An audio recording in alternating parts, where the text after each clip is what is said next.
Olá, boa noite. Estamos começando mais uma live e agora é uma live um pouco diferente. Nós vamos fazer uma interação, vamos ver se as pessoas vão animar a entrar, né? E hoje eu vou falar de asma em crianças. Vamos esperar só um pouquinho para ver se entra, gente.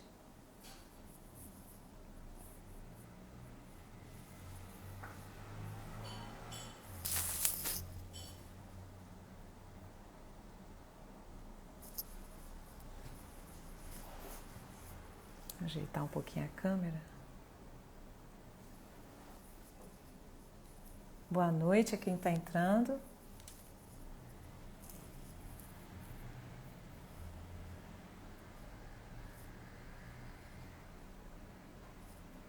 Boa noite, João Márcio. Boa noite, Roberta.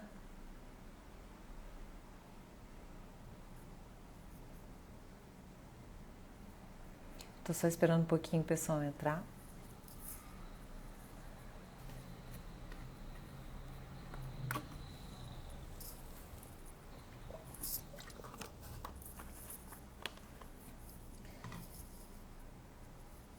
Então, hoje eu vim a caráter, né?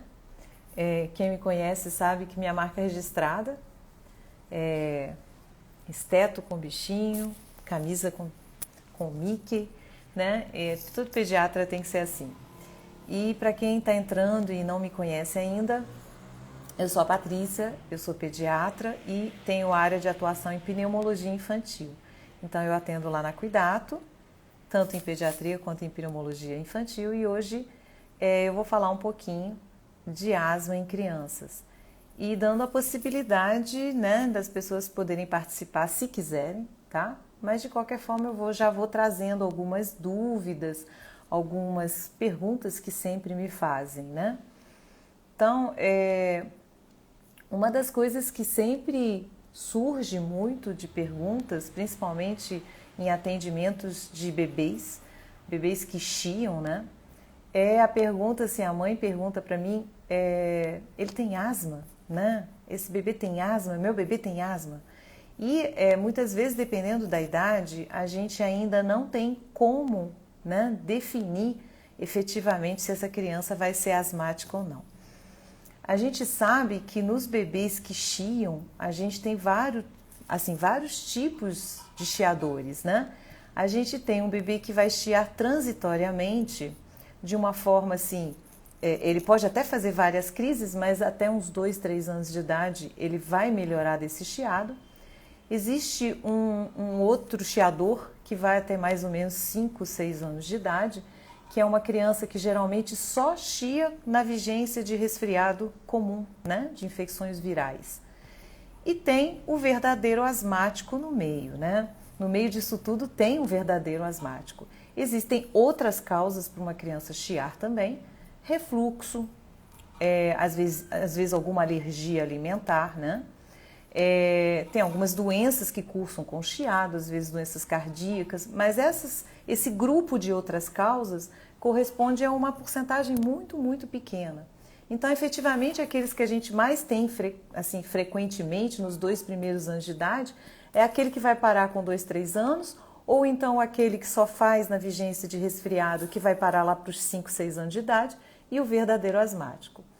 E aí, assim, o que eu respondo para as mães, na verdade? Eu falo, olha, no momento eu ainda não tenho como saber se seu filho tem asma, mas dá para a gente suspeitar fortemente por conta de alguns fatores. Então, quais são esses fatores que fazem a gente pensar realmente num futuro asmático? Quando a mãe ou o pai, mas principalmente a mãe, é asmática também. Quando essa criança ela chia na vigência de outros estímulos, então, por exemplo, ela começa a correr e começa a tossir, chiar. Ou então, se ela ri muito ou chora muito e começa a chiar, né? Começa a tossir, chiar. Se perfumes, né? Poeira, fumaça, se isso tudo pode desencadear uma crise de asma. Quando a frequência das crises é muito grande, por exemplo, a mãe chega para mim e fala assim, olha, ele chia praticamente toda semana ou de 2 em 2 semanas. a chance desse bebê chiar só na infância, só quando pequeno e não chiar mais para frente é muito pequena, tá? Outros fatores que também me fazem pensar num verdadeiro asmático, né? É a criança que tem alergia de pele. Então, a criança, por exemplo, que tem dermatite atópica, que é o auge da alergia de pele, que são feridas, né? Feridas em região de dobra, principalmente atrás do joelho ou aqui na parte interna do braço, essa criança é pouco provável ela deixar de ser um dia asmático.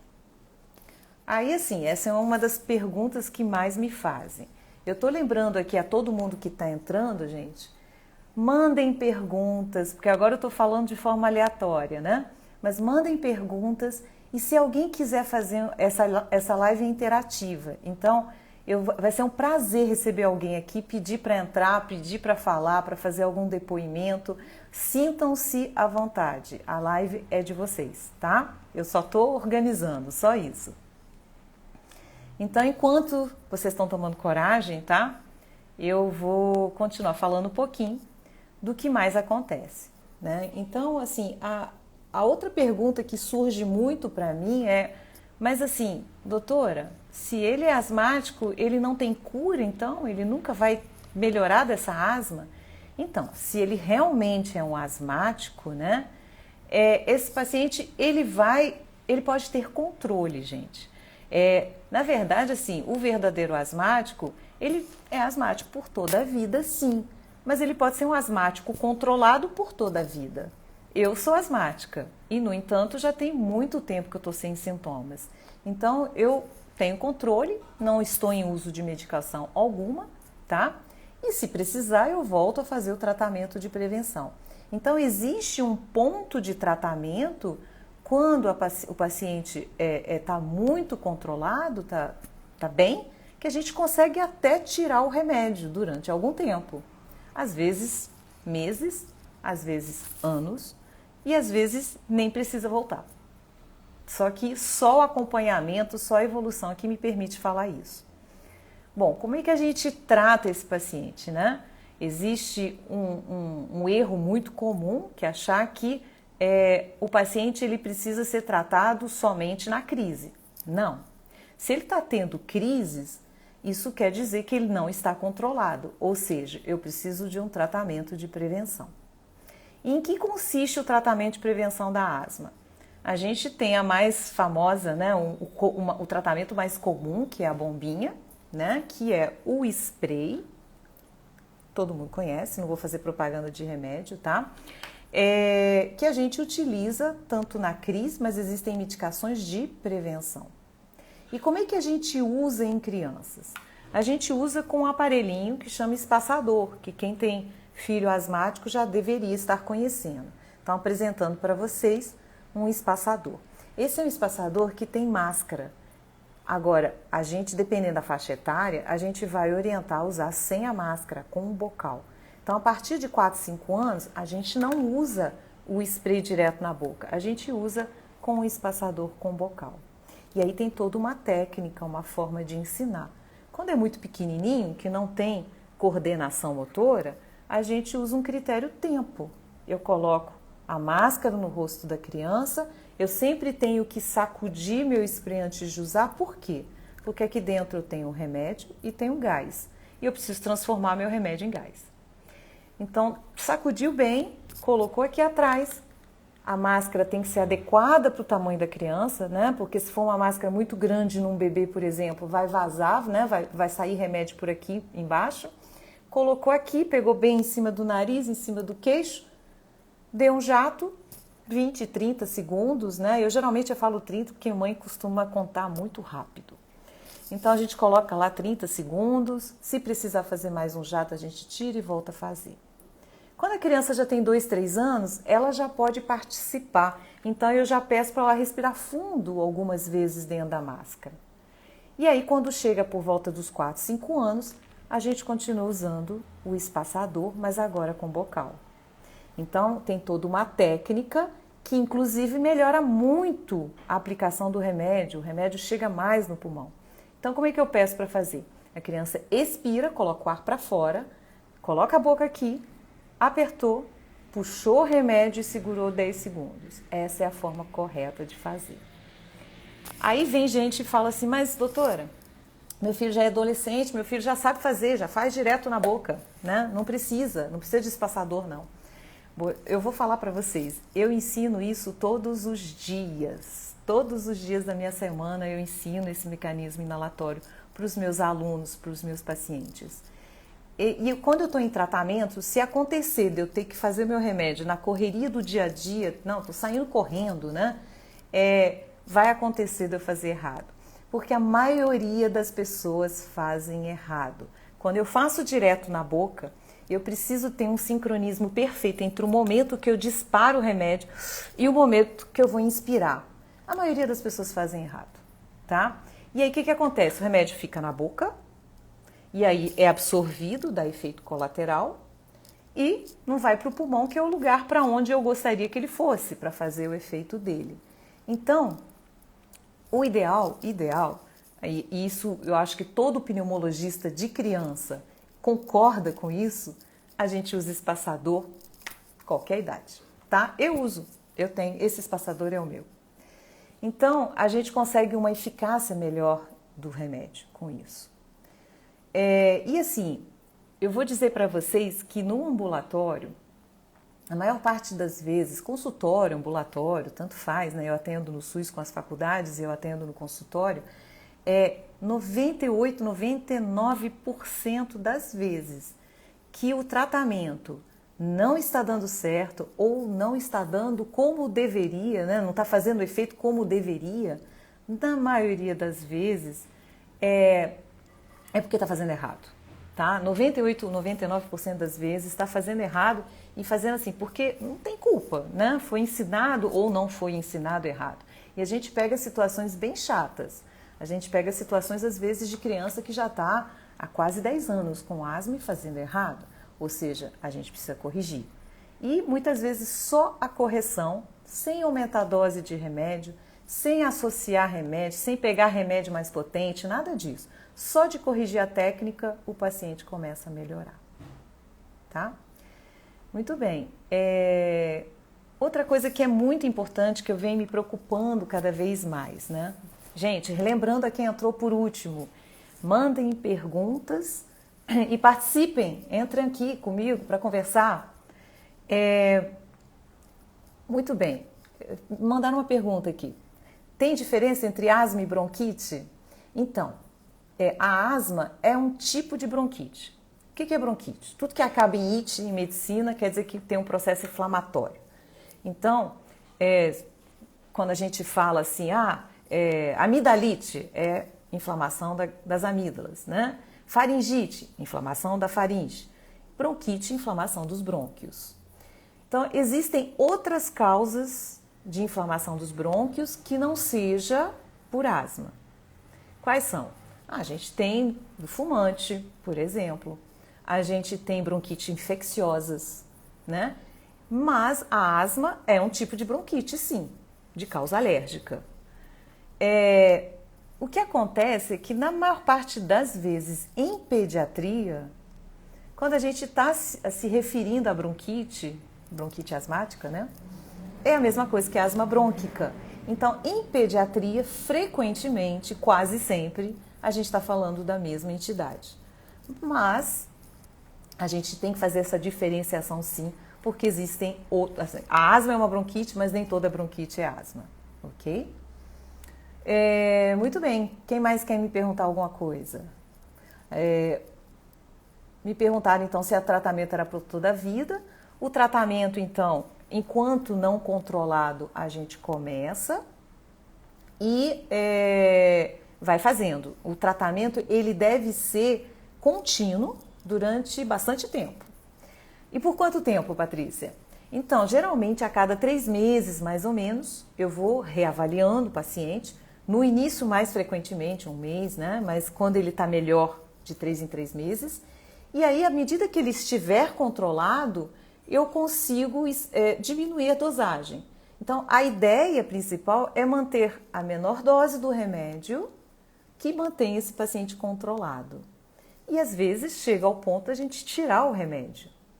e a gente avalia. E sempre que o paciente volta a ter crises, a gente volta com a dose anterior que estava mantendo ele controlado. Então é um acompanhamento constante. Geralmente os pacientes no consultório, no ambulatório, eu não dou alta, né? Eu só espaço mais. Ah, tá muito bem. Então agora vamos passar para 6 em 6 meses. Ah, tá ótimo, uma consulta anual. Mas eu não libero, assim, ele não vai ficar assim perdido no mundo, né? Assim, a questão do nebulizador e a questão do espaçador, do spray, né? Qual que é melhor? Bom, o nebulizador, ele tem uma coisa cultural aqui no Brasil que é impressionante, né? Muitas vezes eu brinco com meus alunos que eu falo que às vezes as pessoas não têm geladeira em casa, mas tem um nebulizador. E vamos combinar que não tem, assim, dependendo de onde a gente atende, às vezes, populações muito carentes, não é tão prático assim, né? Zona rural, energia elétrica, criança que não tem paciência. Então, às vezes, a nebulização lá 15, 20 minutos e não acaba nunca. E a criança, quando a gente entra no repouso da emergência, por exemplo, a gente vê, tá todo mundo nebulizando, menos a criança, né? Tá a criança chorando, se esgoelando, o nebulizador aqui. Então, assim, não está fazendo. Então, é um problema, né? O espaçador é muito mais rápido. Então, a praticidade de se ter um espaçador, além do custo ser menor, de não precisar de energia elétrica, de ser portátil, né? A pessoa pode levar isso para viagem, por exemplo. Ah, eu tenho medo, a gente vai para um apartamento, agora ninguém está viajando, né? Mas em breve a gente vai voltar a viajar. Vou para um apartamento na praia, sei lá, vai estar mofado e eu tenho medo dele entrar em crise, leva medicação de crise, leva o espaçador, ok? Muito mais prático. A gente sabe também que a chegada do remédio, né, a quantidade que chega de remédio com o espaçador é melhor do que o nebulizador. Existem até uns nebulizadores de última geração, né, portáteis, pequenos, que têm uma eficácia muito boa. Se depois alguém tiver interesse, me manda mensagem que eu passo e tudo mais.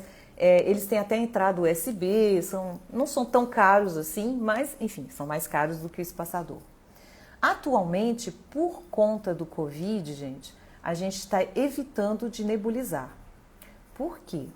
Porque se eu tenho uma pessoa que está infectada e a gente sabe que assim, pode acontecer da pessoa estar assintomática, né? O que vai acontecer? Se ela nebulizar, ela vai jogar o vírus para o ar, para o ambiente, né?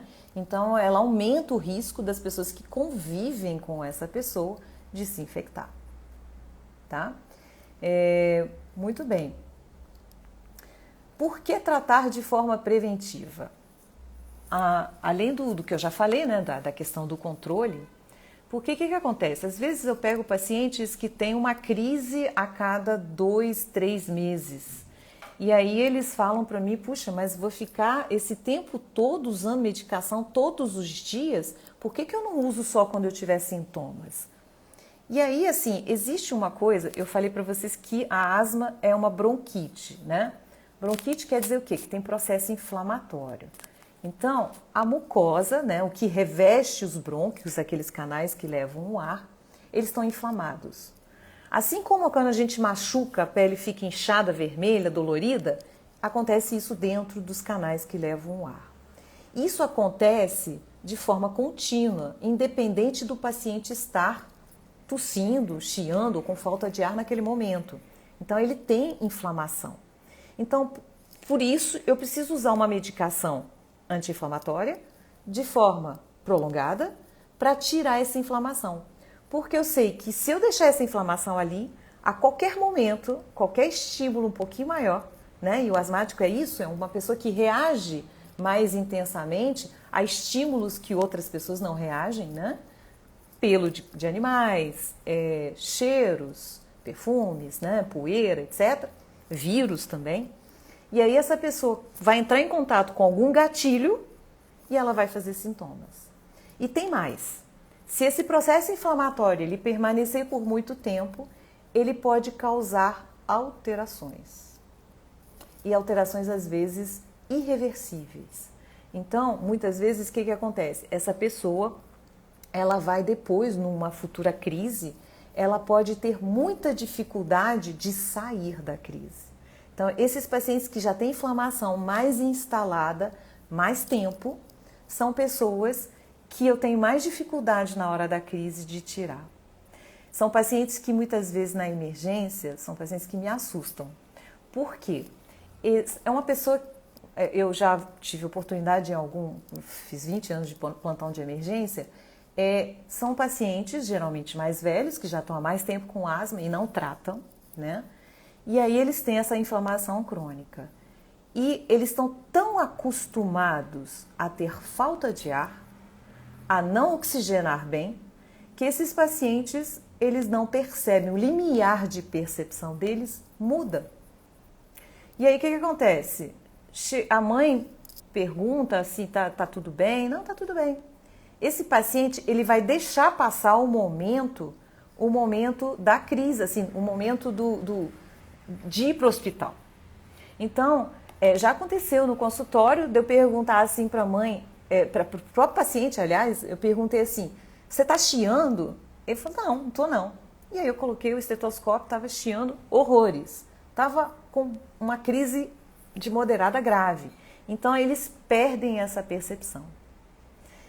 Muito bem. Vou colocar meu filho na natação porque minha mãe falou que cura a asma. Muito bem, essa é uma pergunta que a gente ouve bastante.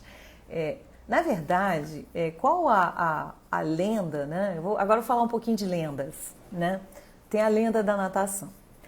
O que acontece? A natação, a gente sabe que, primeiro, o exercício físico, a gente sabe que alguns pacientes têm crises desencadeadas por exercício físico. Mas isso são pacientes que não tratam. Porque geralmente o paciente controlado, ele se beneficia sim de exercício. Porque ele vai melhorar o condicionamento cardiorrespiratório, então isso ajuda o tratamento.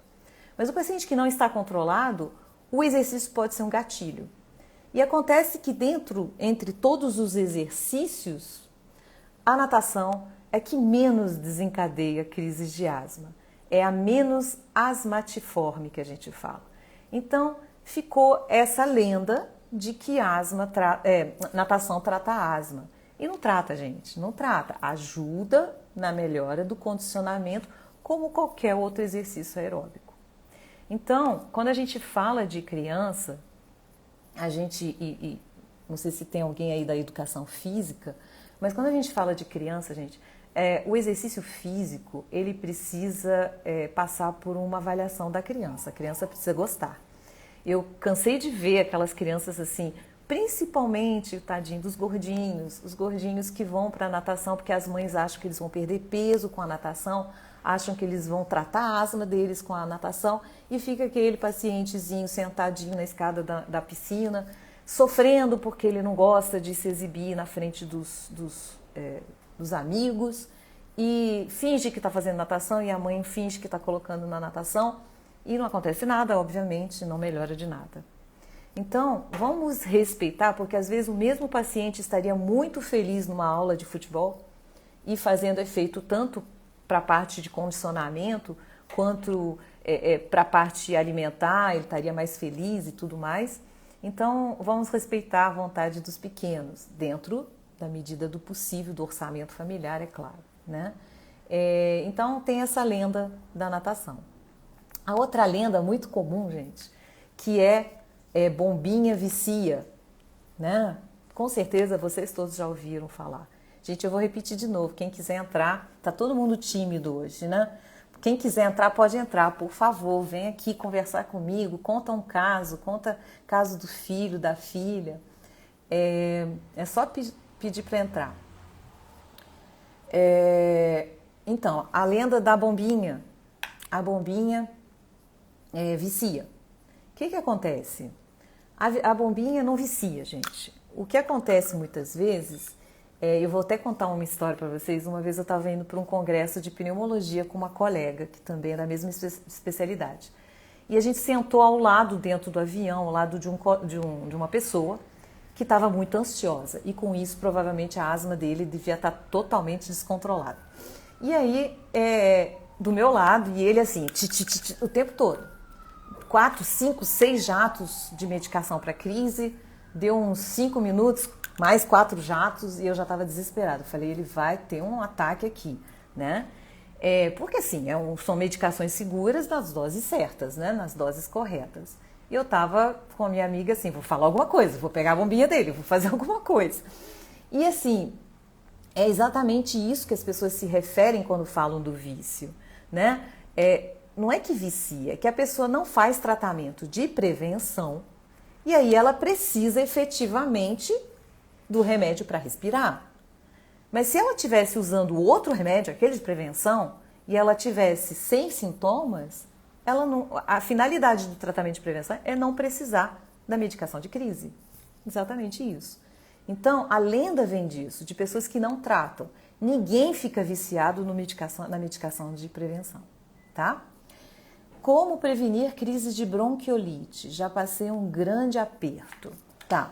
Luciane, a bronquiolite ela é viral, tá? Então a bronquiolite é um pouco mais embaixo da bronquite, né? São os bronquíolos.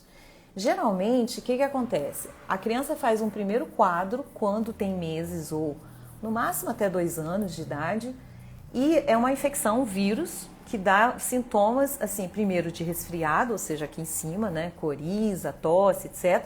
E aí, depois de 2, 3 dias, vai para a parte de baixo, para as vias aéreas inferiores e começa a chiar, fica com a respiração mais rápida e tudo mais. Como é viral, as medicações de asma, elas não têm muita comprovação, não funcionam muito bem, porque é uma infecção viral que tem um prazo, né?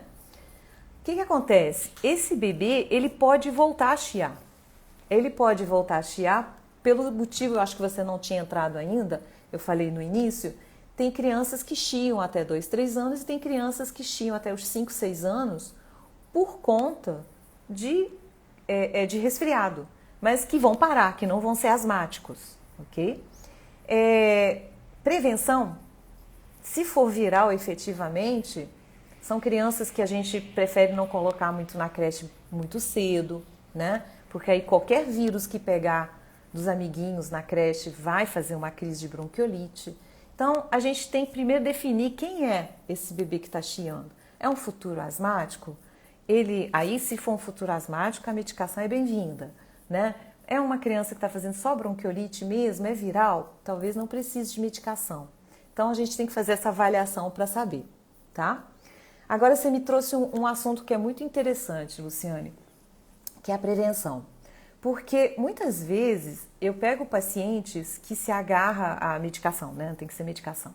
Eu estou numa fase da minha vida que eu estou doida para tirar a medicação de todo mundo, né? E efetivamente a gente vê, principalmente os bebês, que a gente faz tratamento de prevenção, a maioria deles não muda muito o decorrer das crises, sabe? E aí a gente está numa fase, isso está sendo avaliado, né? Se realmente está sendo benéfico para esses pacientes, né? Se a gente não está causando efeitos adversos em vez de ir não controlando as crises efetivamente. O que acontece? A gente sabe que tem alguns fatores que desencadeiam crises. Então, por exemplo, já aconteceu um paciente que já consultava comigo há muito tempo e eu tinha muita dificuldade de controlar. E aí, de repente, na 8ª consulta, a mãe lembrou de me falar que eles moravam perto de uma fábrica de gesso e que a casa dela vivia repleta daquele pozinho branco, que ela tinha que passar pano todo dia e que mesmo assim continuava aquele pozinho. Enquanto ela não mudou de casa, essa criança não tinha controle das crises. A partir do momento que ela mudou de casa, eu só fui tirando remédio. Hoje ele não usa mais remédio.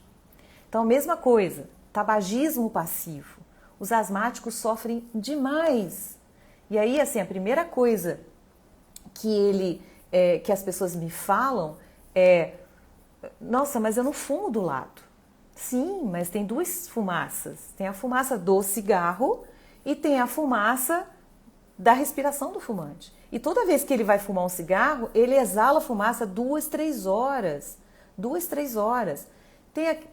Então, assim, se a pessoa fuma de 2 em 2 horas, a criança está fumando junto o tempo todo. A gente tem uma estimativa de mais ou menos 20-25% do que o pai fuma, ou a mãe, né?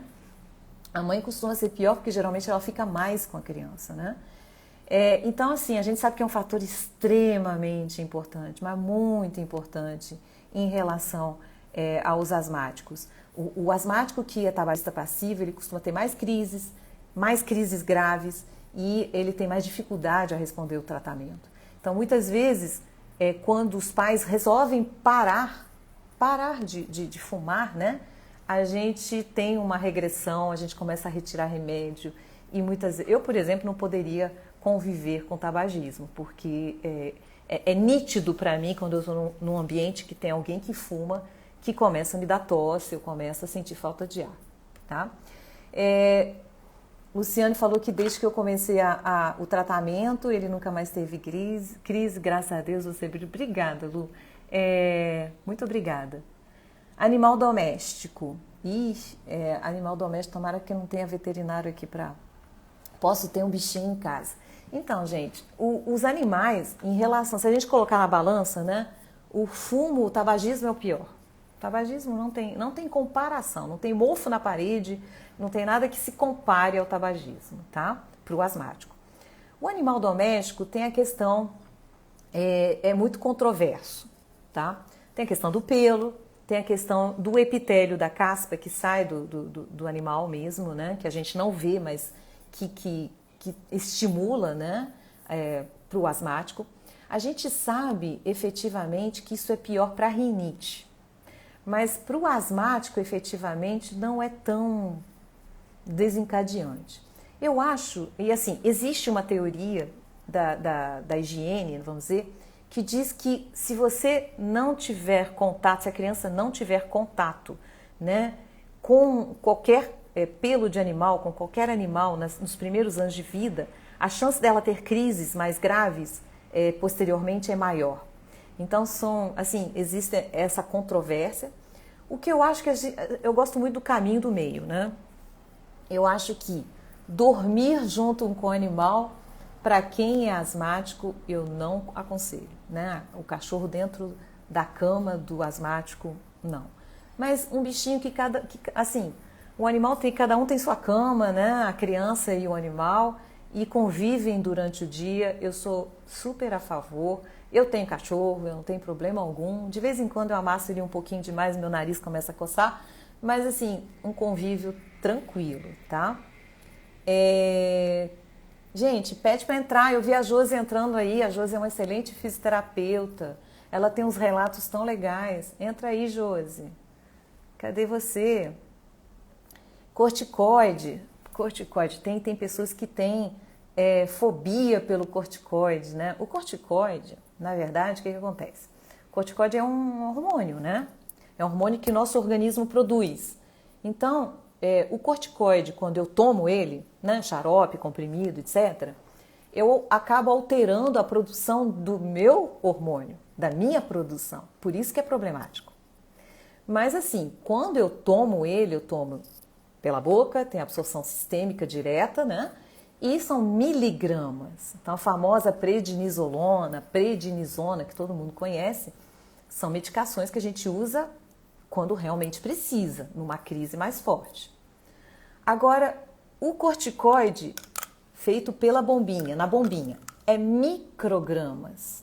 Então, uma quantidade infinitamente menor. E além do mais, eu faço via inalatória com um espaçador, ou seja, ainda por cima, eu aumento a quantidade que vai para o pulmão e eu diminuo a quantidade que fica na boca com esse espaçador, nos pequenininhos com a máscara.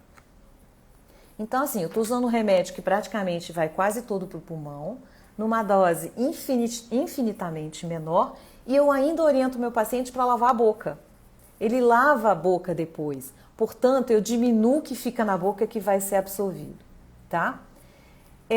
Então, assim, é totalmente diferente, tanto que quando o paciente está fazendo tratamento de asma com spray, eu não gosto desse nome de bombinha, né?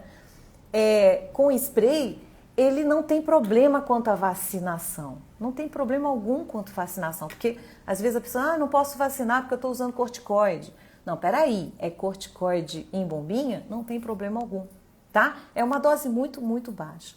É claro que se ficar anos usando uma dose alta e não há necessidade de dose alta, as doses ao longo dos anos, elas diminuíram muito, a gente tem que fazer um controle, ver pressão, se está tudo normal, a gente faz exame oftalmológico de tempo em tempo para ver se está tudo jóia. Mas mesmo assim, paciente que usam doses muito altas por muito tempo. E a outra coisa também de efeitos colaterais, a gente sabe que a longo prazo pode acontecer no paciente que usa uma dose maior, dele desacelerar o crescimento. Então, ele vai atingir a estatura final dele, mas ele vai demorar um pouco mais para chegar nessa estatura. E se eu parar o remédio em qualquer momento, porque ele já está controlado, ele vai voltar com a velocidade normal de crescimento. Josi, você não quer entrar não? Hein, Josi? Eu já falei da natação, você chegou atrasada. A natação, ela ajuda a curar, não. Ela ajuda no tratamento de prevenção a manter o paciente melhor por conta do condicionamento cardiorrespiratório. Mas não é um tratamento isolado, né? Muito bem.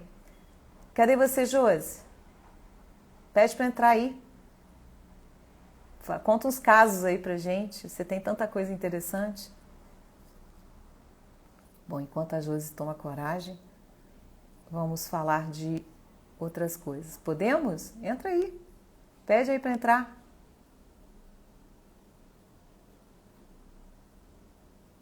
É só você.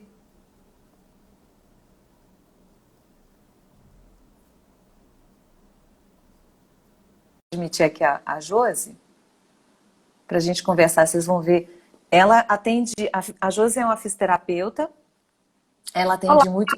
Oi, tudo bem? Você boa tá noite, boa? tudo bem? Boa noite, Josi. Se apresenta aí, eu já Tô estava bem. começando a falar de você aqui.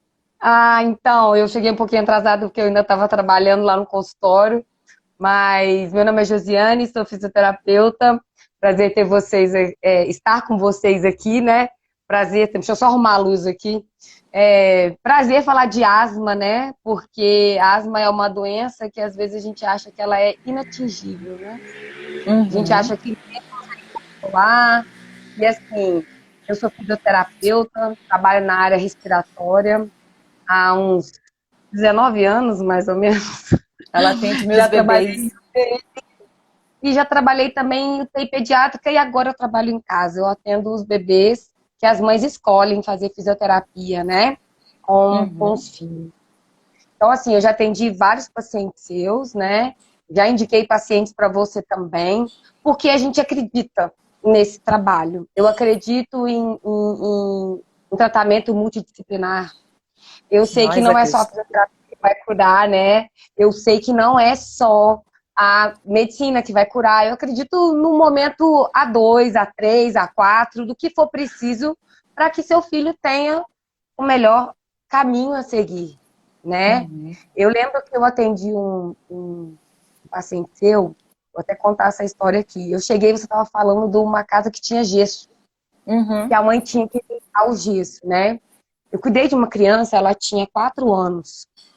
E 4 anos já é uma idade difícil de começar a cuidar, porque eles não querem muito mais, eles já ficam arredios, eles querem fazer só o que gostam, né? O atendimento, até a gente já fez uma live, né? Eu e você, na semana passada, a gente falou sobre a questão da asma e como que Uhum. são as idades melhores para a gente cuidar das crianças. E aí, eu acho super interessante essa evolução da criança, né? O quanto ela aceita você no primeiro momento, e aí quando ela começa a ganhar a personalidade dela, ela fala assim, tia Josi, hoje não, né? Hoje eu não quero. Mas a gente tem que tentar sugar dos pais o máximo que a gente pode. Essa criança com 4 anos, ela morava na casa e ela tinha uma infiltração atrás. Uhum. Patrícia, não adiantava o que eu fosse fazer. Não adiantava o que eu fosse pedir para a criança fazer. Ela estava em crise a cada 15 dias. A mãe reclamava do spray, da bombinha, que não queria mais usar. Falou sobre o corticoide, que eu cheguei também e vi essa combinação, né? Que essa explicação que a gente tem que dar para os pais, mas é uma combinação importante para o tratamento da criança, né? E aí eu conversei com eles. Eles tinham uma dificuldade financeira, mas eles resolveram, como eles não podiam mudar de casa, o que eles fizeram? Eles trouxeram o quarto da criança afastado. Eu dei a ideia deles subirem uma parede de tijolo ali. E aquela umidade ia ficar para trás e eles continuariam ali, né, presos ali, sem a condição da umidade entrar no quarto da criança. A casa era própria deles, eles podiam fazer isso. E assim, em 3 a 4 meses, a criança... Outra criança. Ela se formou. Então, eu acredito muito no fator externo. O fator externo para asma, eu creio que ele é, assim, totalmente ele é divisor de águas no tratamento. Então, não adianta eu ir lá fazer terapia, ensinar ele a fazer um freno labial, né? Ensinar ele a fazer o shake, que é o aparelho que a gente pode usar, ensinar ele a virar o respirão de cabeça para baixo, que são vários aparelhos que a gente tem, que a gente pode, né, fazer para poder ajudar. E aí a criança continuar com aquele fator externo ali, o alérgeno tá ali, oi, tudo bem? Como é que é e tal. Então, assim, não adianta. E os pais entram em desespero. Eu sou que nem você, Josi. A Josi, ela atende muitos bebês chiadores, né? Que eu encaminho para ela. Eu acredito muito, inclusive, na fisioterapia e principalmente nos bebês, porque tem um efeito maravilhoso, muito bom. Mas eu acho que eu concordo muito com você que essa questão da gente ser meio investigador, né? Meio procurar aonde está o problema. E você, indo para a casa da pessoa, você investiga, né? Você tem essa facilidade. Eu tenho um acesso diferente ao seu. Exatamente. Por quê? Porque eu vejo o dia a dia da criança. Às vezes ela não te contou que ela gosta de bichinhos, mas que ela é feliz pelos bichinhos, entendeu? Exatamente. Ela agarra os bichinhos. Às vezes ela não te contou que ela não sabia... que você não sabia que ela tinha alguém fumante, que não é o pai nem a mãe, mas é um tio que vai visitar, ou é o vizinho que sobe pelo fator quem mora em prédio sabe o que é isso. Você pode sentir o cheiro do andar de cima. Não tem jeito, gente. Eu tenho uma dificuldade lá no meu consultório que tem alguém lá, eu tô no 7º andar e alguém fuma. E eu fico louca. Eu sou alérgica. Eu não consigo. Alérgico percebe de longe, né? Longe, parece que assim, ele não sente outras coisas, mas o cigarro, ele dá bom dia a qualquer hora. Eu tenho que fechar, entendeu? Agora, às vezes, não é que eles não contam. Às vezes é porque eles não perceberam. Entendeu? Não sabe. Às vezes tem um mofo atrás do berço que ninguém percebeu. Quer ver uma situação que eu já passei? E agora eu já estou meio calejada. A criança vai para a creche e fica lá a tarde inteira e dorme lá. Colchão de creche. Colchãozinho de creche. Porque aquele colchão de creche é aquele colchão que várias crianças fizeram xixi, ficou úmido muitas vezes, né? Já secaram, já lavaram várias vezes. Então, enquanto a mãe... uma vez me passou pela cabeça, né? Aonde que ela dorme na creche? Ela dorme na creche, tá. Mas aonde que ela dorme? Tem um colchãozinho lá. Eu falei, mas você traz alguma coisa? Não, só um lençol. Falei, então vamos fazer o seguinte, eles trocam só o lençol, né? Traz um colchonetezinho, vamos ver como é que fica. Então, assim, é uma conversa, é uma consulta de primeira vez gigantesca, mas a gente tem que fazer isso, porque às vezes a gente medica de uma forma assim, e não tem sucesso. Não tem sucesso no tratamento. Exatamente isso. Quer ver outra coisa Pode contar, porque é muita história triste de pais que acham que a asma não tem cura. Exatamente. Só porque você pode mudar, entendeu? Você que fez fisioterapeuta, você vai entender o que eu estou falando. Quer ver outra coisa, uma situação já em maiores, que acontece com frequência, a criança obesa. A criança obesa, frequentemente, ela chega a ter falta de ar, ela fica ofegante, ela pode ter asma, porque a gente sabe que a obesidade, ela aumenta o risco de asma, mas às vezes ela não tem asma, ela tem excesso de peso. Quando a gente está gestante, que a gente carrega 10, 11 quilos a mais, né, normal, a gente já fica ofegante no final da gestação, eu fico imaginando quando está muito acima do peso. Então, fica ofegante mesmo, mas pode ter asma. E o problema é o seguinte, eu vou medicar esse paciente e não vou fazer nada mais? Eu não vou estimular ele a perder peso?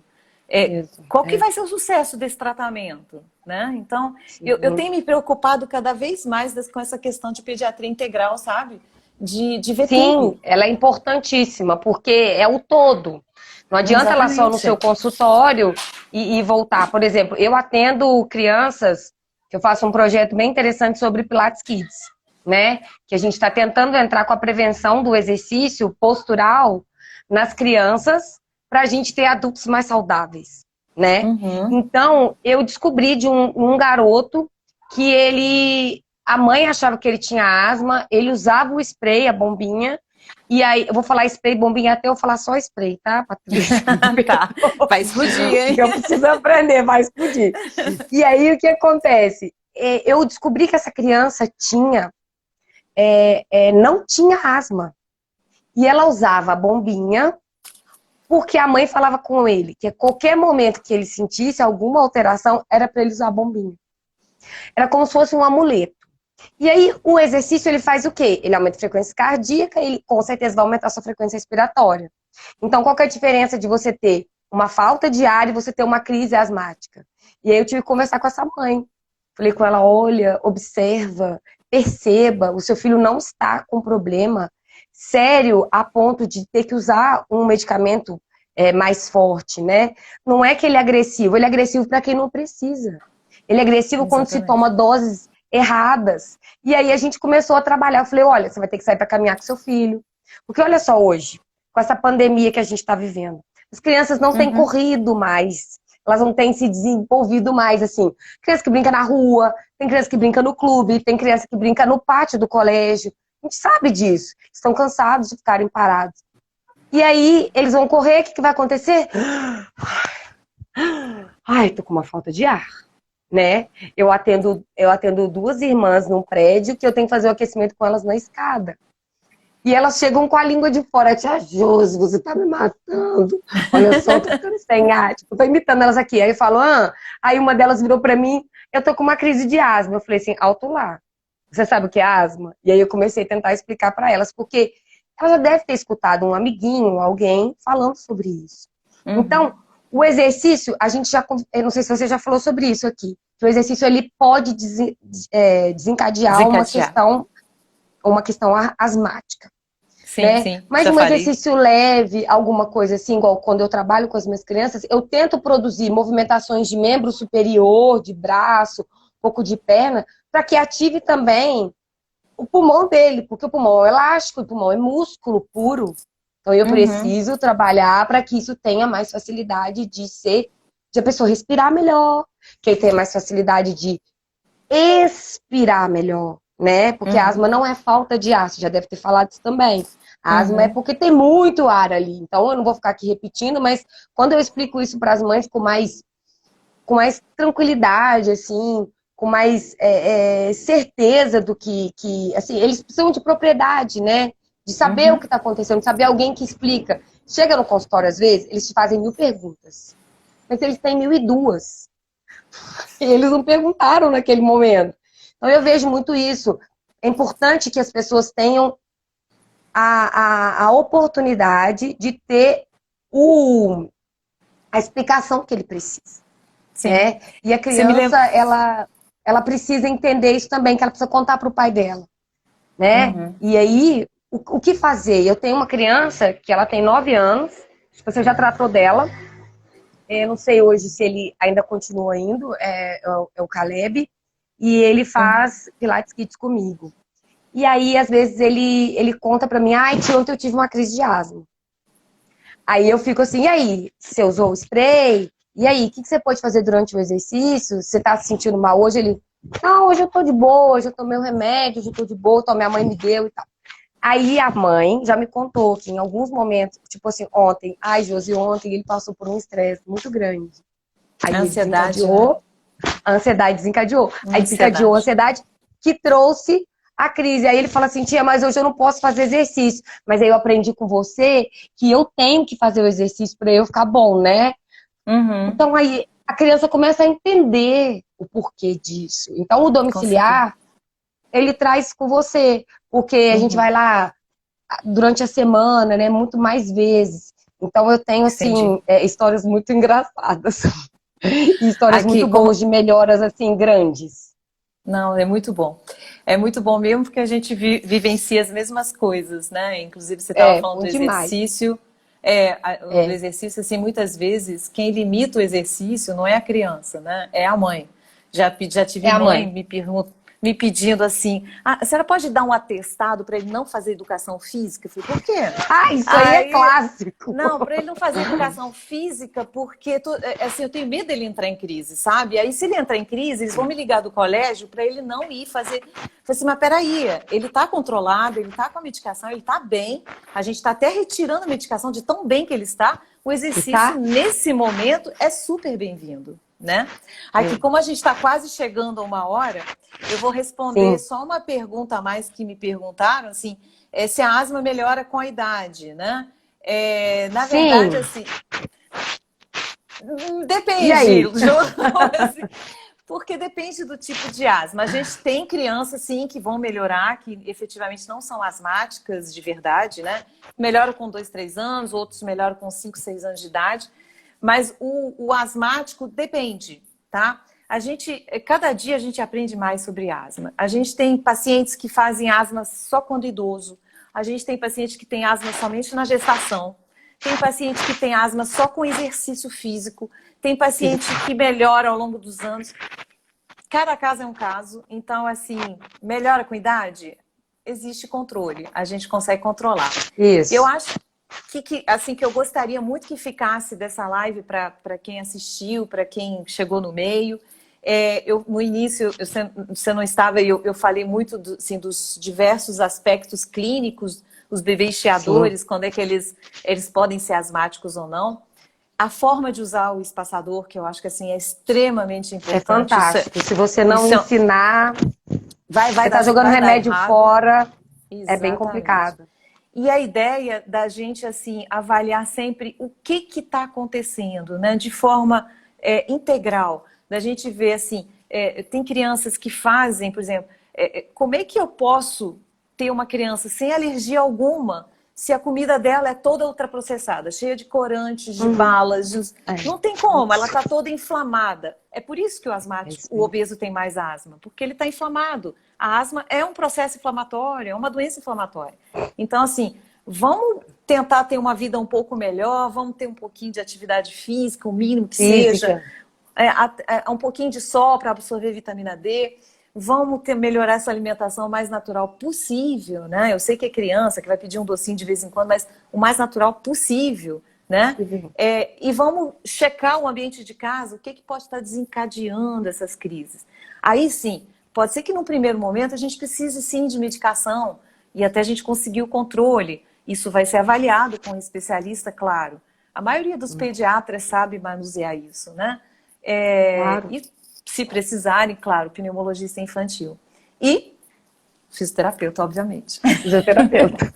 Claro, eu percebo assim, agora com a questão do coronavírus, as pessoas estão descobrindo a fisioterapia respiratória com mais intensidade, né? Então eu Uhum. vejo uma situação muito clássica, do tipo assim, mas você trabalha com isso? Eu não acredito. Falo, gente, pulmão é músculo, né? Eu trabalho sim com isso. Aí outra pergunta, mas por que que você não me falou isso antes, né? Então, aí eu volto a falar, a gente tem uma dificuldade porque a gente não tem ali aquela informação, né? A Uhum. fisioterapia, eu trabalho muito com o exercício respiratório em todos os momentos que eu estou. E aí, na hora que a pessoa Isso tem a mesmo. dificuldade de ter isso, eu falo, e aí, você tem asma? Já passou por algum processo de asma alguma vez? Você já tem... Aí a gente começa a descobrir. Então, essa questão que você disse, ela é fundamental. Por que não trabalhar com o todo? Você tem que ver a Uhum. criança por um todo, ou você tem que ver o ser humano por um todo. Eu falo aí nessa hora que é a empatia. A empatia que você tem que Sim, ter pelo todo do seu paciente, né? Pelo todo do que está acontecendo. O que você está promovendo para ele. Você pode ter sim, uma sim. luz a mais, então você pode o quê? Criar expectativas diferentes para aquela pessoa. Sim. Eu acho Tem isso, outra assim, coisa. demais.